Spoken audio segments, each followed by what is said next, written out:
Do you ever get to the end of the day and you think, gosh, what did I get done today? What did I accomplish?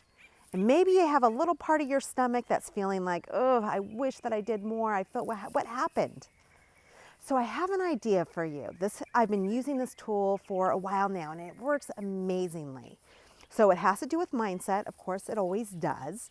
And what you do is before you even get out of bed, you visualize yourself going through your day. You know what your main accomplishments are that you want to achieve.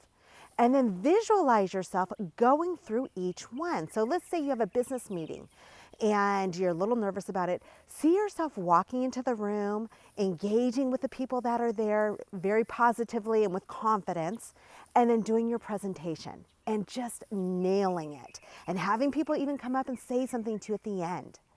And then visualize the next thing that you want to accomplish. Maybe it's going to the gym and exercising, getting an hour break. And so visualize yourself going through that process and then whatever else it is.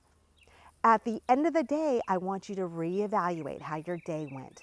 And I can almost guarantee you will have much more achieved and feel much more confident. All right, till next time.